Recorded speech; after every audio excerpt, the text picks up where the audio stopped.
Quail's Knitting Nest. My name is Joy. Today I am here with Beth, and she is from Painted Spring Farm Alpacas. Did I say it right? Yes, you did, Joy.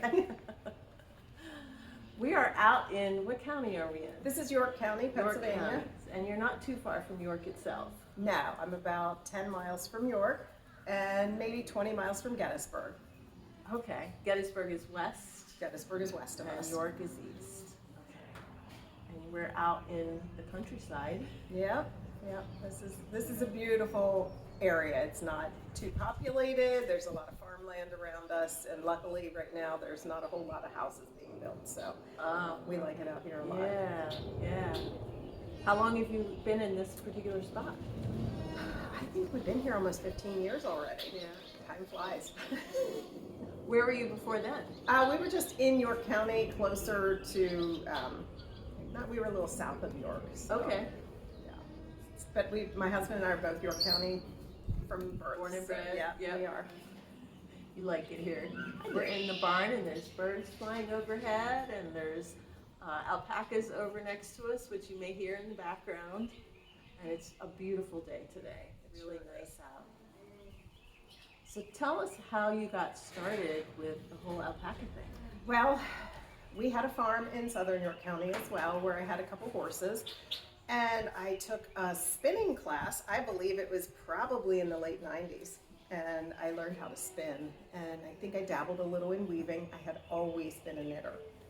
So I got in the back of my mind that, we had this farm, we should have some animals that we could use for fiber production. So we set out, I think it was in 2000, to start looking at different animals. And my husband just was not big on the idea of sheep or like mohair goats. So somehow I got him interested in looking at alpacas. And so what was better about the alpacas than the sheep and I have goats? no idea why he set his mind blew. I mean, the price tag was certainly higher, so I don't know why, but we actually had to go out to Pittsburgh because it was such a new thing. There weren't that many farms around. So because alpacas were imported to only 3 places in the U.S. in the mid-'80s, which would have been California, Washington State, and Ohio, they started to grow in like a radius of that area. So Pittsburgh had a lot more than what we had here on the the mid to eastern side of the state. Okay. So that's where we started looking. And even now where I am in Pottstown, there's a lot of little alpaca farms. Yeah. So it's really grown since then. Definitely. It definitely has. I think you see some very large breeding farms that are still around, but I think what you'll find is smaller backyard farms that might have 2 to 5. We right now are our personal herd is 39, so it's about the limit of where I want to be. Yeah, That's a lot. That's a lot of animals to take care of. How many did you start with when you first started? Well, we started looking around, and like I said, they were very expensive back around 2000. So we looked, and it was just sticker shock. It was crazy.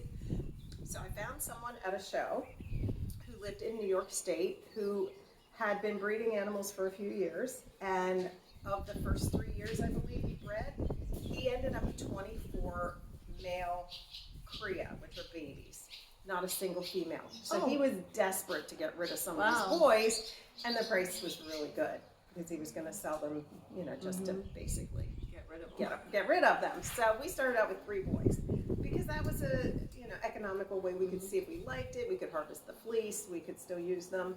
And then we made the leap about a year later and actually went to Canada to get our first girls. Oh, wow. Okay. Yeah, because they were still real pricey here. A lot to spend on an animal. So I decided, and it was right after 9/11 that I flew to Canada. And the biggest thing that I was worried about was taking knitting needles on the plane. Because we just figured that was not going to work. So I figured out if you took a big pen, the little ones that were straight, and you took the ink out of it, put the tip back on, you'd have a perfect size 10 needle. So I took my 2 big pens and I knit on the plane because I figured nobody's going to take pens from me. Right. So that's awesome. Oh my gosh. So what were you working on? Something small? I have no idea. It must have been a scarf or something. It wouldn't have been anything that I can remember, but it was just like my hands had to be busy the whole way to Western Canada. So that was the way I got around that one. Wow. Well, I remember back then also flying, and what I did was I just brought wooden double-pointed needles. Okay. Because I figured it's like a pencil, right? Yeah, yeah. What could they do? And they didn't bother me about it at all. I have never been bothered. I remember people saying, "Oh yeah, they're going to take your needles." I never had that happen to me. So That's great. So Western Canada, then how did you get the alpacas back? there were people that transport, and the transporter actually was from Canada, and they just planned trips that they would load up and take animals to different places. Luckily, we got our animals when we did, because I believe maybe a year or two later, there was an outbreak of hoof and mouth disease, so no animals could travel between Canada and the U.S. at that point. Wow. So there was years that nothing traveled between the two countries. So had we purchased at the beginning of that and then missed our transport time, we could have been without our animals for a couple years. So we were lucky that way. Yes, that was fortunate. My goodness. So right away you started shearing them and harvesting their fleece. Yeah. And what were you doing with it at that time? Were you just using it for your own personal use? I only had 3, and I am trying to remember, because when we first got started, we didn't know any shearers, so we were either trying to do it ourselves, or we had a fella that did sheep shearing, and he's like, well, I've never done this, so he picked the alpaca up just like a sheep and held it on its butt. We were amazed. It just sat there, and he was able to shear them. Wow. That's not how we do it now. They're actually laid out and kind of restrained so they don't struggle, and our shearer is down on his knees, and he does them on the ground. So, Oh, wow. Here comes one right you now. can't see this, but somebody's checking out the camera to make sure that we're doing it right. So when you tried shearing yourself, how did that go? I bought a pair of shears that were they were better than, the worst, but they weren't the best. So we had a lot of trouble getting through the fiber. The difference with alpaca fiber and sheep's wool is that there's no lanolin. Mm-hmm. So what you get is a dirty, dusty animal, and dirt really will dull the blades on shears. Oh. So we were going through a lot of blades, whereas when you're doing sheep, that's lubricating the blades the whole time. Okay. So we learned that you had to have better shears, and it's always helpful to have clean animals, which doesn't work, because their favorite thing to do is to go out in the pasture and kind of make a dirt hole that looks like a big moon crater, and they'll just roll around in the dirt for, I don't know, I guess it cools them off a little bit. Oh. Well, they're typically from a mountainous region, right? Right. They're like to be in a cold spot. Yeah, actually their native country is like the ideal for everyone. It might be in the 70s to 80s all the time. Whereas you think of like being in the Andes as being really cold, it's not, it's pretty temperate. Oh, okay. But they don't mind the cold here. They really don't like the extreme heats, July and August. They'll be in this barn, we have fans running. They love a sprinkler system. They'll stay, on top of the water and get their bellies wet. So they don't like the heat. They don't mind the cold. All right, so then following up, what were you doing with the fleece? Oh gosh, that was so many years ago. I'm sure I was using it. At first, when I only had 3, I probably didn't have enough to send it to a mill. Mm-hmm. So I probably played around with carding and spinning it myself, because that was the other reason I was a spinner, and that's what I wanted. So it was probably, 2 or 3 years down the road, once we got the females and they started having babies, that we actually had a quantity that we could actually send to a mill, and they would do some processing. So. What's the name of this one who's smelling the camera? This is Magnolia. Magnolia is checking the back side of the camera out Yes. now. Nobody's, they're all camera shy today. So when did you get started then selling your yarn from your... Well, as it turns out, I got the animals about 2 years after I had opened a yarn store in York. So I had a yarn store in York from 1999. It was called Uncommon Threads. I remember that name. Yeah. Okay. So I was already doing the yarn thing, and it all just kind of played together. It made sense. I wanted to have the animals. So we had some shows that we did. So if I had the fiber, or if I had price, then I'd have a place to sell it. Wow, I guess I didn't connect you with the yarn Ah, store. surprise, surprise. So I had the yarn store from 99 until 2010. 2010, I just decided with the farm, the store, and then I had also started another business where I sell alpaca yarn. It was all too much, so I just decided it was time to sell, and we found someone that was interested in buying a ready-made shop, so we were lucky in that respect. As a matter of fact, we did Knitter's Day Out as Uncommon Threads for many years. So from 2004 till I, sold the business, so at least 6 years you would have encountered me there as Uncommon Threads. That explains a lot, actually. Because at some point, I'm like, wait, alpaca yarn, I guess there was some kind of disconnect with me and seeing you, and now that I kind of put it all together, it makes more sense. Perfect. That's just hilarious, just laying down. It just seems funny to me to see him lying flat like that. Is that normal, or is... Yeah, she's sunning herself. Can you turn the camera on her? I'll turn you around so you can see.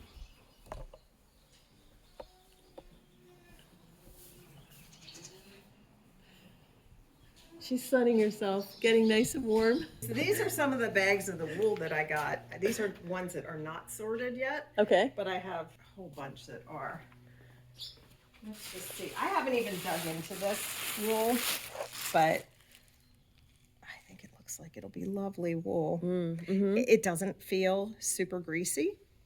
Well, oh, this is sheep wool. This is sheep's wool. Okay. This is what the lady that gave this to me is in her 90s. So obvious, and she says she's allergic to wool. So she never touches it. Oh, I wanted to make something really nice for her, but if she can't touch wool, this one looks a little shorter, but it's super soft and nice. Oh, I could definitely feel the grease now. It's greasy, but not like some breed. Is that right? Oh, yeah. Yeah. Look at this one, how long it is.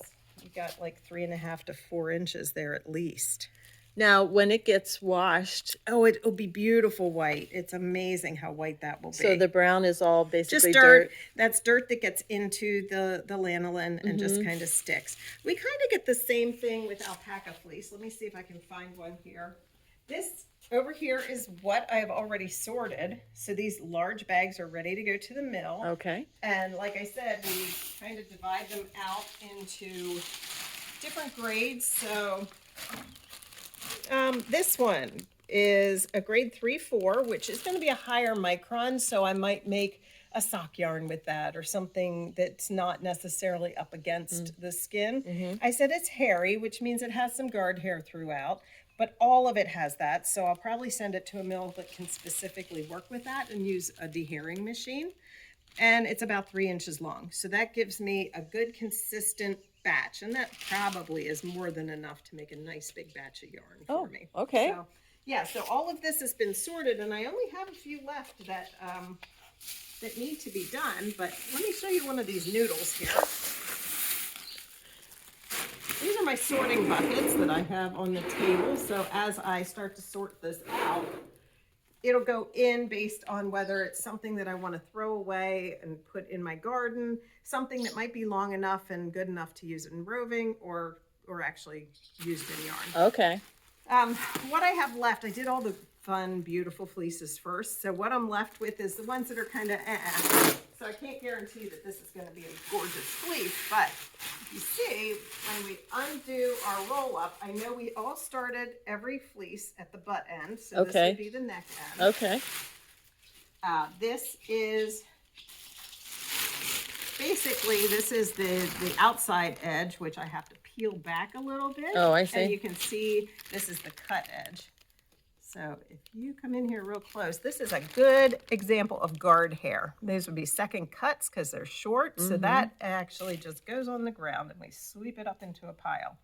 What I will do is determine what length and grade this animal is by taking a sample like right kind of here. This is an interesting color because I don't think of her as this taupey brown color. I think of her more as this because that's what we see on the tips. Okay. I'm not sure. Sometimes they change color. This is an older girl. There is a staple of hers. She's not super long, but she's older. She's had a lot of babies. So, you know, I think it's completely usable fiber. It feels really nice. Oh, it does. So for an older girl to feel that way, I still know that I'll be able to put this into a batch of yarn that is really nice and super sellable. So, and you can see she's what would be called a fading fawn because you have this dark color here, and then you have this white around the edges. So will I sort that out? I could, but probably what I'll do is put it in a batch that's just going to come out like a light fawn color. So there'll be other animals that might have some fawn, might have some white in them that are the same length and grade. So basically it's sorting out all of the edge pieces. Nobody wants to wear that. So that's the stuff that's going to go in somebody's garden versus something that's really nice and soft like this. So that is basically the sorting process. I'll go through the entire fleece, little handful by little handful. I'll probably be taking it down in August, and fingers crossed I'll have stuff ready for the fall shows, which is really quick turnaround, but since they're just getting started again, I might have some hope of having some yarn for the fall. I'd say they do an 80-20 blend, which is 80 alpaca and 20 wool. It's the yarn that you had. It's the one that just is my staple yarn. Come on in. Oh yeah, it is just like your farm stand. Yes, it's very small. I think it's about a 10 by 11, and along with my farm yarns, I also have finished goods that I like to weave. I make a lot of hats and headbands, things like that. Some gloves, and then I purchase socks to be resold. So all these finished ones you've made yourself? My mother also helps me. You might have met her at Knitter's Day Out. Oh, maybe. At my booth. She's always there helping. It keeps her off the streets. You know, when you're 82, you need something to do.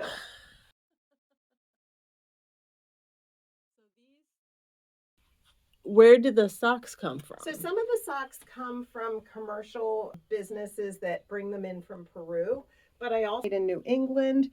It's a fiber co-op that we contribute fiber to.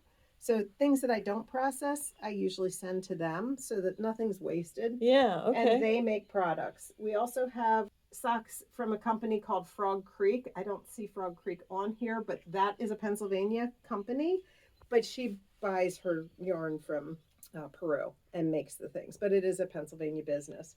What she and my other mill have done, and I don't know that I'll ever have these again, Gertie Run spun my yarn. Oh. And then we sent it to Frog Creek. So this is 100% fiber from my farm into socks. Wow. Unfortunately, nobody wants to spin yarn this fine any longer. So this might be the last of that particular product. But I love this, and they always sold very well.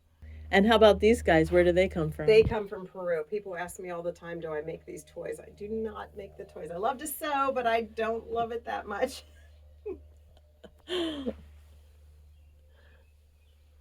These are very popular at the craft shows. And Janet things. bought a couple of these last time. I remember maybe she got them at Rhinebeck, because I don't think she went to Knitter's Day Out.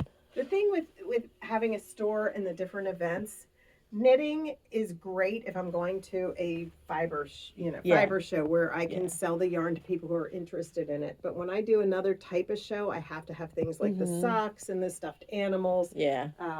People will. Because they're not going to buy the yarn to knit with it. Yeah. Roving, so. Oh, this is beautiful. That a friend of mine made. It is a commercial lace weight alpaca silk yarn. She's a whiz on the knitting machine. Wow. I think everybody that watches this that knits knows that to do that much lace, it would take forever. And she does such a great job for me.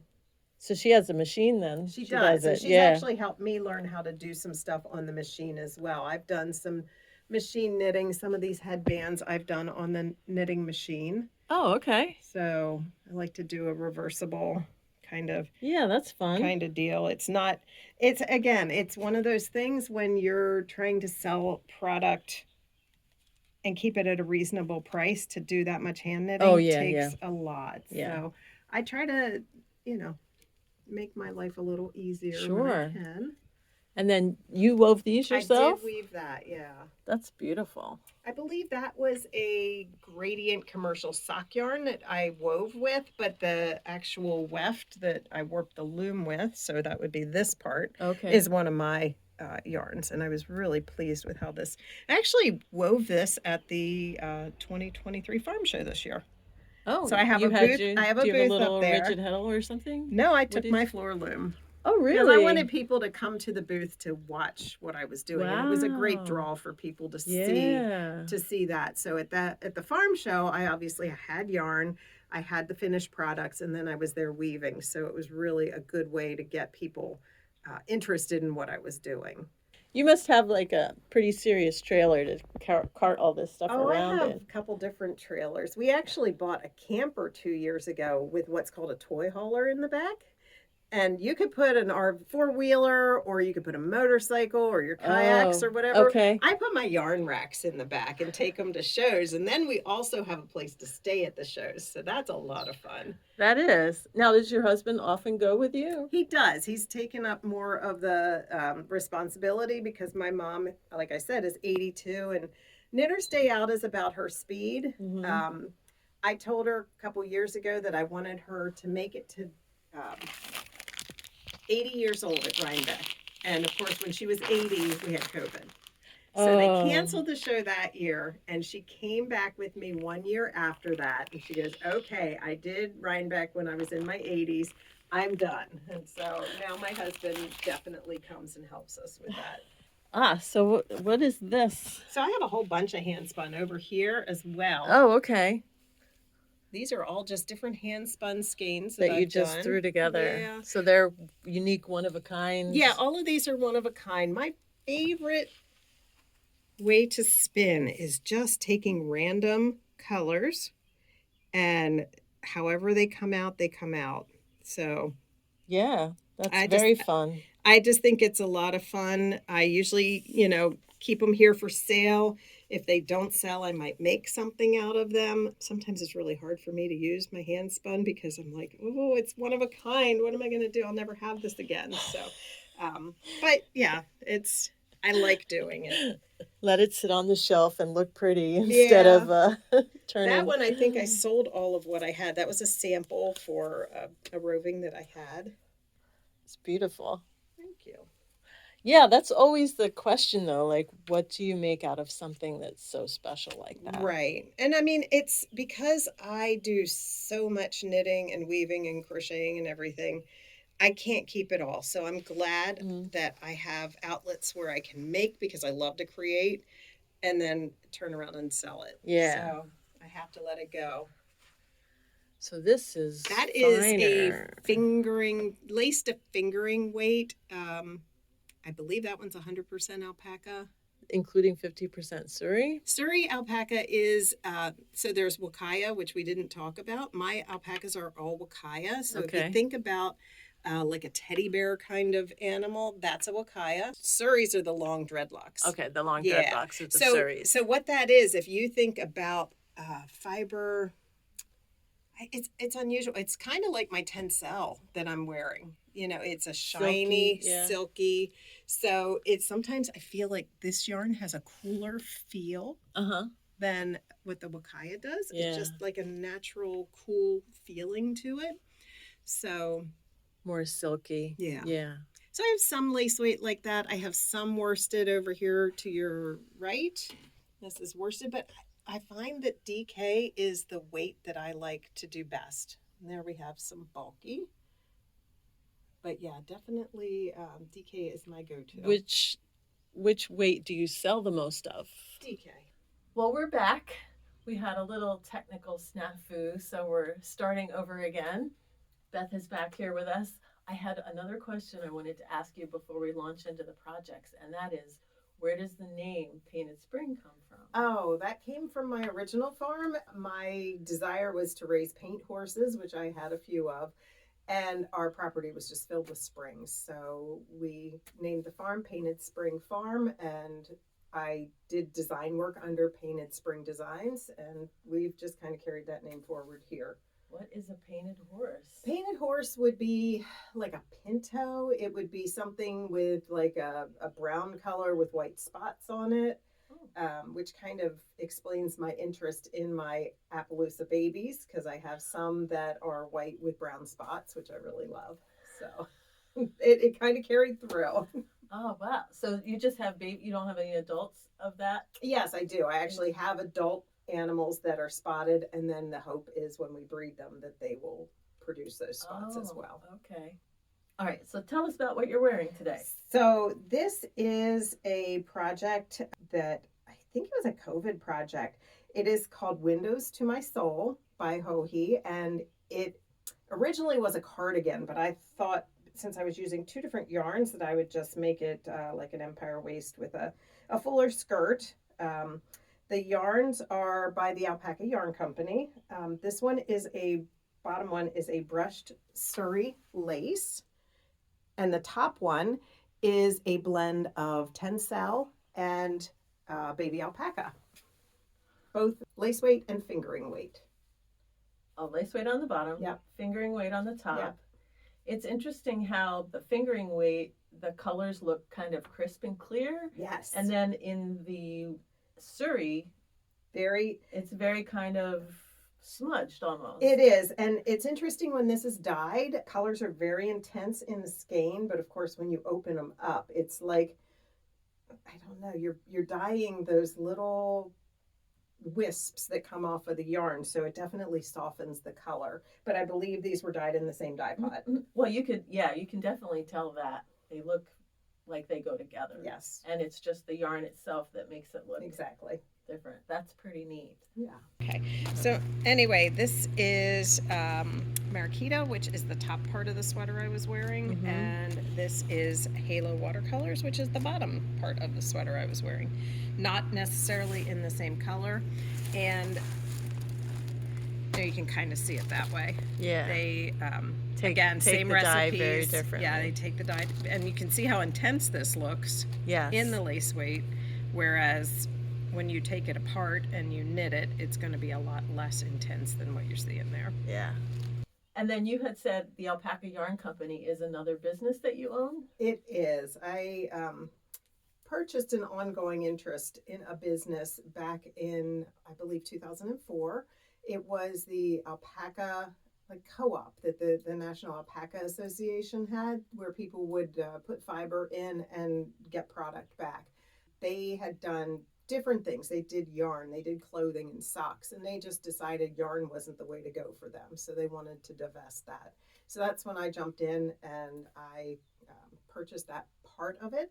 And since then, which is coming up on 20 years, we've added a ton of yarns. We've added many, many hand-dyed colors to the point that for the last probably 10 years, we've had on staff dyers. So we do, I think, at least 100 different colorways now. 100, wow. And are you like the main brains behind the colorways? Not always. I've had some really brilliant dyers that have worked for me. I, usually have like final say, but a lot of times they think of things that I'd never put together. Most of my yarns, though, that are behind us, I always say I'm going to do these myself. Sometimes they're fashioned after things that we do for the Alpaca Yarn Company, but on a different base. Of course, they're going to turn out a little different as well. So sometimes I get ideas for the company from what I play with. These are more, play yarns, and I just have a lot of fun with them. I bet you do. I do. So you do the dyeing for these I do. yourself? Yes. And you come up with these colorways either from things you've seen elsewhere, or you just come Well, up with them? sometimes it's things that we do, for our commercial yarn. I try not to steal anybody else's colorways. It's an opportunity to just kind of, whatever happens. Somebody is going to like it, and I don't have to reproduce it necessarily. So it allows me a little more time to be creative than following a recipe per se. Yeah, you're not locked into if somebody sees it online and wants to buy it. Well, and that's like, this was a test color, which kind of didn't make it, or I might have told my dyer, I really want something in black with colors. And neither of these yarns really take black very well. So while she may have used some black, and you can see a little bit in the lace. It certainly doesn't appear black up here. The tencel does not take dye like alpaca does. Okay. So you get a much softer looking yarn or color. Well, I'm actually wearing an alpaca sweater here today. This is Andean Yarns, Alpaquita Fina, I think it's called. Very pretty. Super Fina. Have you heard of it? I'm not sure that I heard of it specifically. It's an older yarn. Yes. Somebody picked it up at a garage sale for me. Oh. And she gave me a whole box. I have more of this yarn than I know what to do with. It's fingering weight, 100% alpaca. Mm-hmm. So it doesn't have that wool in it to give it a little bounce or memory, but it looks great. It's held up really well. I think part of the reason, people are always saying alpaca might stretch or whatever. I think people use inappropriate needle sizes. Mm-hmm. I can tell that you obviously used a small needle to knit this. Had you used, say, a size 5 on this fingering weight, it definitely would stretch more. And I think that's pretty common with anything, but especially with alpaca. If you stick to the right size needle and keep your stitch structure a little firmer, I think it'll work out. Yeah, I think I used maybe a 1 on it. It took a while. Yeah, it took a while to make it, but it's held up really well. And actually, I just cleaned it, did my summer washing, so I could put it away for the summer. But let me show you the bottom of it. It's really cute edge. Well, if you have a whole box of it, you could always make something else, and we could just dump it in the dye pot for you and make a different color. Oh, over dye the pink. Yeah. I did manage. I've used it in many projects. And I've used probably 3/4 of the box, and then good. I think I just donated the rest. Oh, well, that was nice. But it's so old that it's getting to the point where the yarn is breaking. Oh. So a lot of the skeins have breakage in them. Yeah. So that gets frustrating when you're knitting with it. I would think so. Yeah. So you brought some projects to show us. I did bring a couple projects. And I'm super excited about this one. Oh, okay. Well, it's nice that we're here in front of the yarn because I can show you actually the skein of yarn. This is a hat that I did. It's a little beret. And the little purple dots are what would be called assigned pooling. I have the skein right here. You can see there's just a little bit of purple. There's the real dark purple at the top. So basically, you're just dyeing a small portion of it. I'm gonna be our model here. We got our got our little beret on. It's a little warm today to be wearing berets, but so basically, it's a fun way to dye. It's a little different, but it's certainly a lot of fun to make something with this because when you get to the colored part of your skein, it doesn't matter where it is. You just throw in a bobble or something like that. So, you could do a variety of things. And I know there are some patterns out there. If you looked for assigned pooling, you'll find things that you can do with yarns like this. Yes. Shawls, hats, pretty much anything.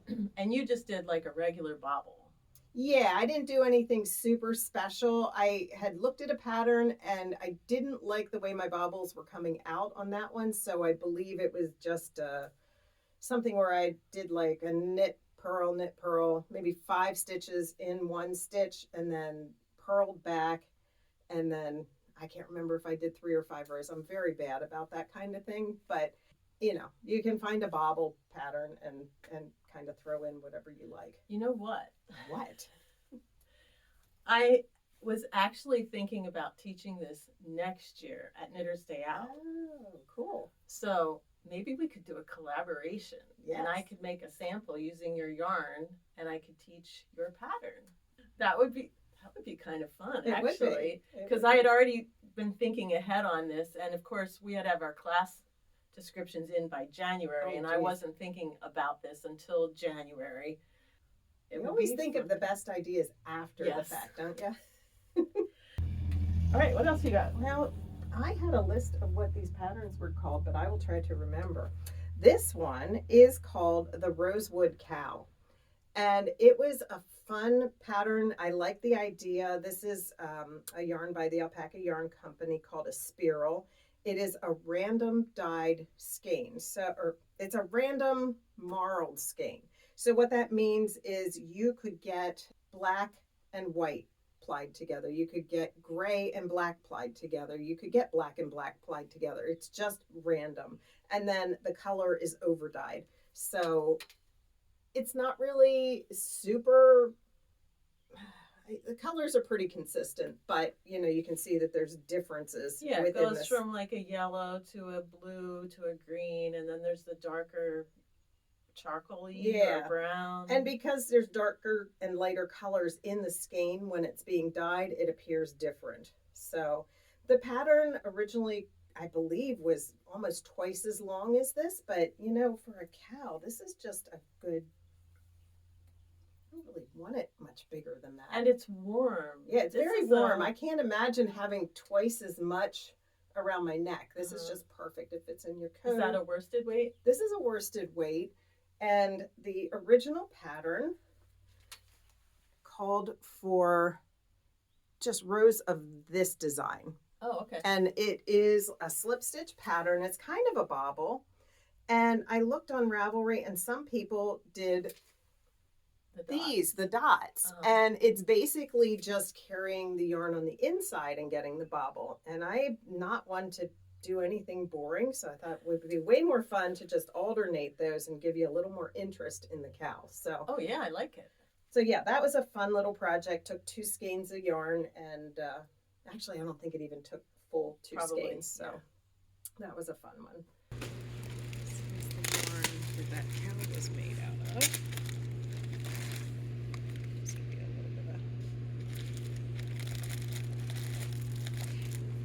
So when you buy it, does it come? It comes like that. Oh, okay. And then you over dye it so that it turns into that. Yes. That's cool. I don't. The very talented Miss Kathy.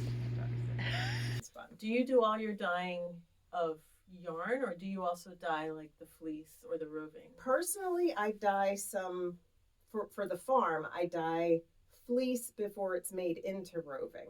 Oh. So that allows me to do things like that. Like this is, again, it's kind of random.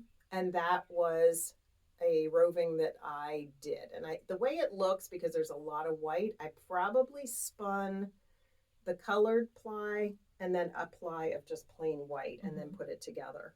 But you can see there's dark blue and lighter green. And so that's what you would get if you dyed the fiber first. Okay. So it's always going to be blue-green, whereas something that's dyed after it's made into yarn, you have the opportunity to make it into a lot of different colors of yarn. So without giving any trade secrets away, this is our dye room. We have the wall of dye on the back, which is just a fun little shelving thing with just about every color you can imagine. And here we have something in the bin. That's what's hanging out there. I just pulled that. So it's very, very, very, very low key. 4 hot pads. Primitive. Pretty primitive, but we get the job done. So. And this is what just came out. Yeah, this is what she just dyed this morning. It's one of our 100% alpaca hand dyed. This is called Paca paints. I don't know anything about dyeing, although I did dye. A friend of mine has Tunis sheep, and I had bought some from her, and I dyed using avocados. Oh, and what color did that produce? It turned out, I called it Dusty Rose. Really? So it was sort of a really light pink color, and that's been my only foray into dyeing at all. What part of the avocado did you use? I just used the pits. Okay. I only used the pits, and when I first had my dye pot going, I thought it was going to be brown. Yeah. So I added a ton of baking soda to it to change the pH, and then it turned blood red.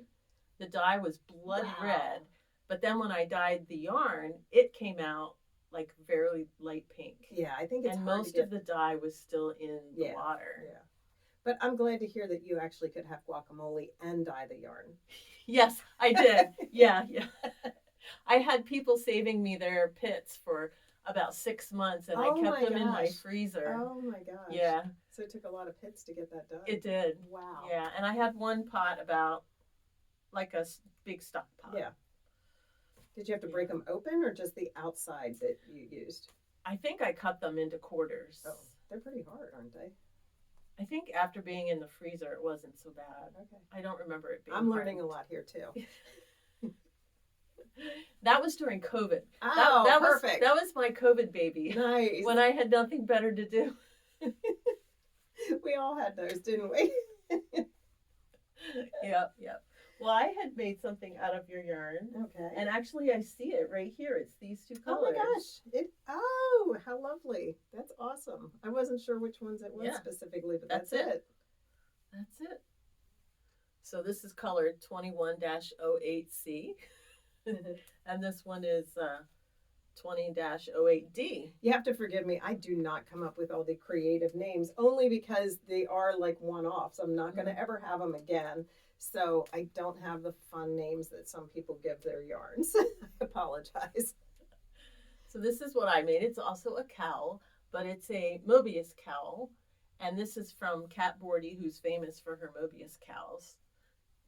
And this fits perfectly and overlaps because of the Mobius twist here. It overlaps so that it actually lies flat around. Cool. So it comes around the back of the neck. It covers my back of the neck. Get cold. Yeah. And then also covers this opening so I could wear my coat and have it show through. And it's double thickness.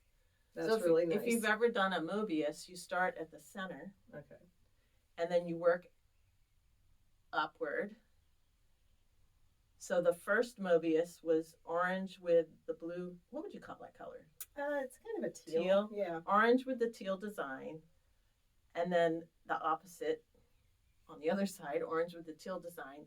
And then you go back to the beginning and you pick up a second time. And then you work the opposite, teal with the orange design, which comes out on both sides. Yeah. Teal with the orange design. Is that stitched, like, are they caught together, or are the two layers completely, like, can you pull them apart? You cannot. Okay. In here you can pull them apart, but right at the seam, she calls it the equator. Right at the equator, they're stuck together. You can't. Okay. That's the way it looks. I just wasn't sure. Yeah. And you can actually, if you feel it, you can feel kind of a ditch. Yeah. Definitely. There in the center. Yep. So this is so warm. It's 2 layers and it's alpaca, and I feel like it would keep me warm even if it were below freezing. I think so. I love it. Definitely. So, and what else do you have? Well, I sometimes go on Pinterest. I'm sure all of you do. And something popped up and it just intrigued me, and I thought, I got to look into this. It was just a picture of a lace, kind of a very blocky looking lace crochet. This is called the McLace Shawl by Lisa Hounshell. And I think it took about 600 yards. And I thought, well, instead of using a commercial yarn or something else, because I believe it was a fingering weight, I found some hand spun that I did quite a while ago and just didn't have the perfect project for. So I know this is going to show up better on Joy's. Against the pink. Yeah, it's really there. Yeah, it's kind of hard to see, but it's a very blocky, it's. Oh yeah, I can see it. It's like 4x4. It's like 4x4 squares. The pattern was very interesting in how you did these little circles. Let me see if I can show you on the. So these little circles were made in a really interesting way. So it was a 2-row pattern. You made the circles going the one way, and then you made the chain going to the next group of circles in the row back. Okay. So it was real easy to do once I had the pattern down, and it did take about 600 yards of my hand spun. This was a hand spun mohair with some glitz in it. I don't know that that's going to show up on the camera. Stellina's sparkling. But it's big. I mean, it'll wrap around me really nice. We got our arms extended the whole way, so I just 6 foot. I just worked it till I ran out of yarn. So that was. And fun. Is it worked from the short? Yeah, you did short rows. So they're not short rows as like in knitting, but you went the short way. Yeah. Except the very end where you came back and you had to finish off your little loops at at the one side. So one side was finished, and then I had to make sure I had enough yarn to go the whole way to the other end. And I believe I didn't quite play yarn chicken, but it was close. It could have been ugly because this was not easy to rip out, being that it was hand spun mohair and had the stellina. Yeah, so that gives it almost like a picot or a scalloped edge, having the little. Now, is that a whole circle there? That's a whole circle, yep. So yeah, I definitely look for this. It's called the McLace shawl if you like to crochet. I don't believe it's been out that long, so it's definitely out there on Ravelry, and it's a free pattern. So you're multi-craftual, right? You dip your hands into all kinds of things between the knitting, the dyeing, the crocheting, and other things that you do. Weaving, right? I'm looking here. Yeah, we could just grab this. This one did show on the other part of the. Okay, yeah. So I had a booth at the Pennsylvania Farm Show, which was a lot of fun. I took my big floor loom, and that was definitely something that drew interest from people visiting the farm show. So I sat there and I wove, and I did weave a couple scarves during that week. And this one I warped with and I just see there's a really long end. I don't know how that happened, but we'll fix that.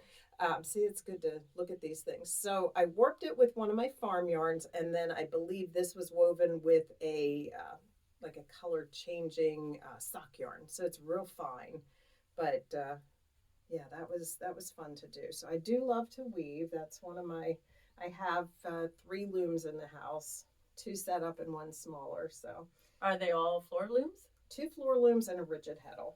So that is definitely one of my loves. I do love to weave. If you had absolutely a whole day open just to yourself that you could do whatever you wanted to, what do you think you would?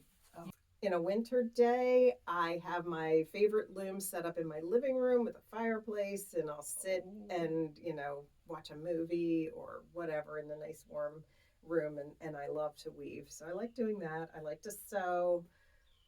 I don't typically knit like in my free time, but that's a nighttime activity. Every night I have to knit or crochet something. So let's see, what else? The only other thing I have here, this is a kind of unnamed. I might be calling this merging lines. It is a shawl made, I think that's upside down. Let's go this way, Joy.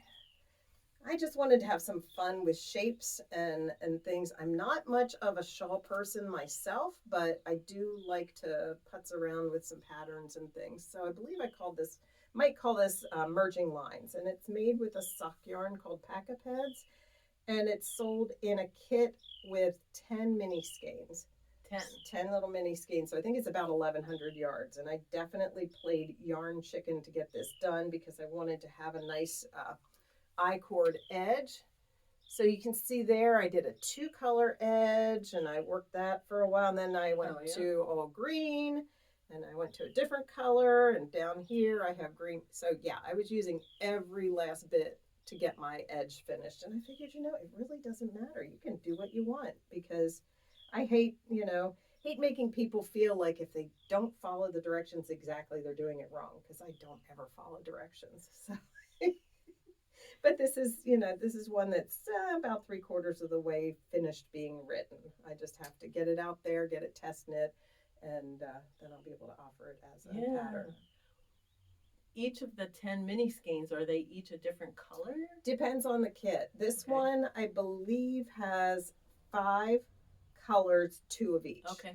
But some of them have 10 different colors. Some of them might have 3 skeins of a couple colors, and we just kind of dye them as we find a good pattern that we like to showcase it with, and find out what the needs are. Or in this case, you write a pattern. I wrote the pattern. I kind of had the kit in mind, and I said, okay, now I have to make this so that all the colors come out evenly, which was a challenge. And I know it kind of looks like it's 2 colors, but two of the burgundy colors, but there's actually 4 different shades of burgundy to pink in this. Yeah. So it's kind of hard to tell. Well, it fades nicely. Yeah, it's definitely a faded. Go from one to the next. Yeah. Very subtly. Yeah, it is very subtle. So, but that is one of the shawls that I've done. Like I said, I'm not much of a shawl person, but I will do them on occasion. So, Well, and their shawls are big sellers. they always are. And Absolutely. they make the yarn walk out the Yeah, door. that's true. Yeah. So this is a So- 10 mini skein Yeah, set. All three of these would be one each of The different colors, right, and I okay. have some pretty patterns that we've done samples in for those. This is very similar, but a different Oh, yeah. colorway to what It is very similar. Yeah. it is. But I think There's more green in this one. Yeah, this one's more. It has 4 greens and 3 purples, so it could probably work for the pattern. But I think the one I did had 4 burgundies and 1 green. Right. So. Mini madness. The only other thing I have is my work in progress, Oh, excellent. which I've made progress on since I saw you last. Yes. I'm working on a cardigan, which is, this is the back, and I have the fronts. Kind of. They're a little Yeah. little. They're rolling in on They're not quite blocked themselves. yet, so. No, I didn't block it.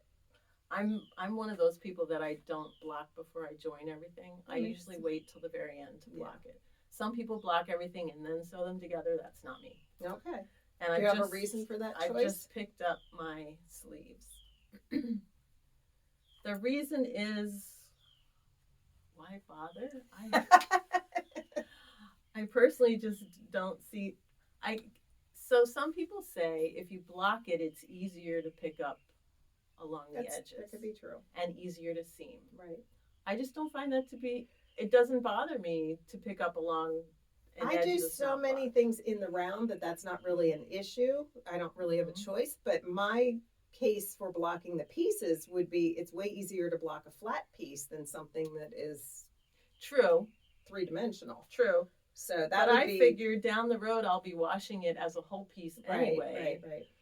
I think it's okay no matter which way you go. There's no hard and fast rules in knitting, basically. The only rule would be block it. Don't let that go. Yes. You have to block it. Sooner or later. Yes. Yeah. Whether it's when it's in pieces or after you finish it, I would definitely block it. Yes. Yes. I don't think I've ever done anything that I haven't blocked. You say you had a name for this colorway. Oh yeah. I brought the thing. It's from Spencer Hill Okay. Yarn. It's called Tweety is the colorway. Like the cartoon bird. character. But you know what? I think she has another name she could call it. It could be called Legal Pad. It matches that very well. It does. The color matches well, but it's not as fun of a name for sure. Well, I think it's a little interesting. It just matches my sense of humor. The pattern is called Nordique Swing by Veronik Avery. And this actually, Spencer Hill, I was trying to remember, she vended it Knitter's Day Out, but I think it was only a couple of years Okay. she was there. Okay.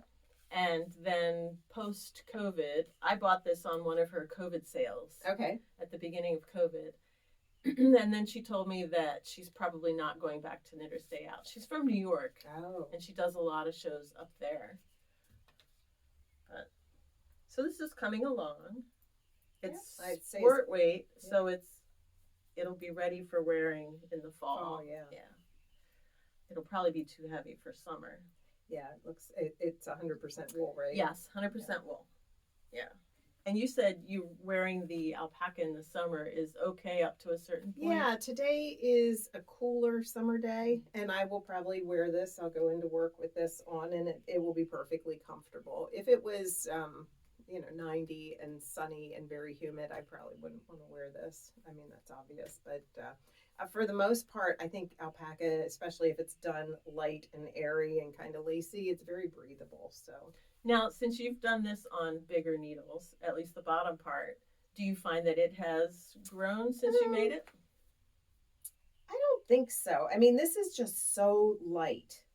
This yarn is, it's 25 grams, so that's less than an ounce, and it's 250 plus yards. So when you're dealing with that kind of yardage, you don't have a whole lot of weight True. that you're dealing Yes. with. So I think Okay. that this top part is a much heavier. It's, I think this is 400 yards in a 100 gram hank. So it's definitely a little heavier, but it's not bad at all. So I don't mind it. Now, if somebody wants to contact you about your yarns, how would they reach you? I do have a website. It's paintedspring.com. And on there, I sell all of my farm yarns. I try to do a good job of keeping things up to date. I also have some of the commercial yarns that I distribute and sell on there. So that would be a way to see everything. Okay, great. And if you have any comments, put them down in the comment box below. And if it's for Beth, I will forward them to her so she gets to hear all your lovely comments. Well, thank you. And our farm, we do open it up for visitors. So if you're interested in seeing a working alpaca farm, typically weekends we are available to host guests. So please feel free to reach out, and we would love to have you visit. It's paintedspring.com.